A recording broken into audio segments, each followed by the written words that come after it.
இன்று மார்கழி 17. இதுவரைக்கும் கண்ணனை எழுப்பி வந்த கோபிகைகள் இப்போ ஒரு முக்கியமான கேள்விய முன்வைக்கிறாங்க. உலகத்துக்கே எல்லாம் தரும் பெருமான் அவனை எழுப்பினா அவன் நமக்கு என்ன கற்றுக் கொடுப்பான்? அதுதான் இன்னையோட திருப்பாவை பாடல் 17ஓட விளக்கம். வாங்க ஒவ்வொரு வரியோட விளக்கத்தை அழகா தெரிஞ்சுக்கலாம். வெல்கம் டு கந்தரிஹோம் சேனல். ஒரு அரசனின் கடமை என்ன? அவன் எதை முதலில் செய்ய வேண்டும்? அம்பரமே தண்ணீரே சோரே அறஞ்செய்யும். ஒரு நல்ல அரசன் மக்களுக்கு அம்பரம் அப்படின்னா உடைய குறிக்குது. உடை, தண்ணீர், உணவு மட்டுமல்ல, அதோடு அறம், நீதி, தர்மம் எல்லாமே சரியாக நடைபெற செய்ய வேண்டும். கண்ணன் இப்படிப்பட்ட முழுமையான ஆட்சியாளர் என்பதை கோபிகைகள் நினைவூட்டுறாங்க. பகவான் நமக்கு வெளிப்படையான தேவைகளோடு உள்ளுக்குள்ள நல்ல வழியும் தர்ம வாழ்வும் கொடுப்பவர். அவர் எழுந்தால் நம்ம வாழ்க்கையும் ஒழுங்காகும். அழகா இந்த வரி மூலமா விளக்குறாங்க. இத்தனை சக்தி கொண்டவன் இன்னும் ஏன் உறங்குகிறான்? எம்பெருமான் நந்த கோபாலா எழுந்திராய். நந்த கோபாலன் என்ற பெயரில் கண்ணன் ஒரு எளிய இடையன் மகன் போல இருக்கிறான். அவனை அன்போடு எழுப்பி உன் கடமை உன்னை அழைக்கிறது என்று சொல்கிறார்கள். இதோட ஆன்மீக விளக்கம், பகவான் எப்போதும் தயார், ஆனா நாம அழைக்கும் போதுதான் அவன் நம்ம வாழ்க்கையில செயல்பட ஆரம்பிக்கிறான். கண்ணன் ஏன் எல்லோருக்கும் தலைவனாக இருக்கிறான்? கொம்பனார்க்கு எல்லாம் கொழுந்தே குலவிளக்கே. யாதவர் குலத்தில் எல்லோருக்கும் கண்ணன் தான் விளக்கு, வழிகாட்டி, பெருமை. அவன் இருந்தால் அந்த குலமே ஒளிரும். ஆன்மீக விளக்கம் என்னன்னா, நம்ம வாழ்க்கையில இருள் வந்தாலும் கண்ணன் தான் உள்விளக்கு. அவன் அருகில் இருந்தா வழி எப்பவுமே தவறாது. கண்ணனை எழுப்ப அம்மாவை ஏன் கூப்பிடுறாங்க? எம்பெருமாட்டி யசோதாய் அறிவுராய். யசோதை அம்மா சொன்னால் கண்ணன் உடனே கேட்பான். அதனால் கோபிகைகள் அம்மா நீங்க சொல்லுங்கன்னு அன்போட வென்றாங்க. பக்தியும் அன்பும் சேர்ந்தால் பகவானை எளிதாக அடையலாம்.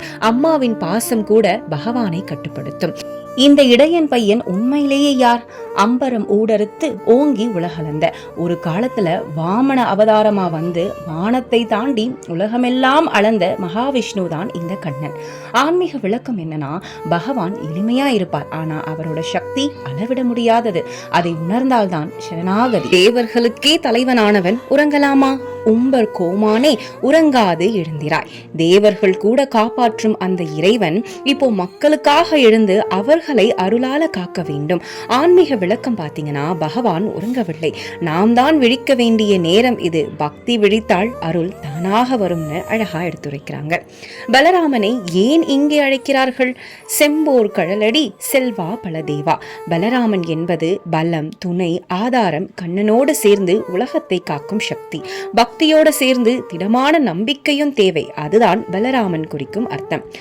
இறுதியாக கோபிகைகள் என்ன வென்றாங்க? உம்பியும் நீயும் உறங்கலோர் எம்பாவாய். இருவரும் இனிமேல் உறங்காமல் எங்களோடு சேர்ந்து நோன்பையும் பக்தியையும் நடத்துங்கள்னு அன்போட வென்றாங்க. பகவானோட இணைந்த வாழ்க்கைதான் உண்மையான ஆன்மீக பயணம்னு இந்த திருப்பாவை பாடல் மூலமா அழகா ஆண்டாள் எடுத்துரைக்கிறாங்க. இந்த திருப்பாவை 17 நமக்கு ஒரு பெரிய உண்மையை மெதுவா சொல்லி தருது. உலகத்துக்கு எல்லாம் உணவு, நீர், உடை தருவது இறைவன். அறம், நீதி, தர்மம் எல்லாம் சரியா நடக்க காரணமானவன் அந்த இறைவன்.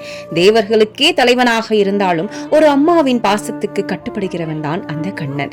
இவ்ளோ பெரிய இறைவன் எளிமையா நம்ம வாசல்ல வராரு, ஆனா நாம அவனை எழுப்புறோமா? இந்த பாடல் நமக்கு கேட்கிற கேள்வி இதுதான். என் வாழ்க்கையில பக்தி விழிச்சுதா? நான் இறைவனை அழைக்கிறேனா? கோபிகைகள் போல அன்போடு அழைத்தா, தாழ்மையோட வேண்டுனா இறைவன் கண்டிப்பா எழுந்து நம்ம வாழ்க்கையே ஒளியால நிரப்புவாரு. இந்த திருப்பாவை பயணம் ஒரு பாடல் மட்டும் இல்ல, நம்ம உள்ளத்தை எழுப்பும் ஆன்மீக அழைப்பு. இந்த அழைப்பு உங்க மனசுல எங்காவது தொட்டு இருந்தா லைக் பண்ணுங்க, ஷேர் பண்ணி இன்னொருத்தருக்கும் இந்த ஒளியை கொண்டு போங்க. சப்ஸ்கிரைப் பண்ணி இந்த ஆன்மீக பயணத்துல தொடருங்க.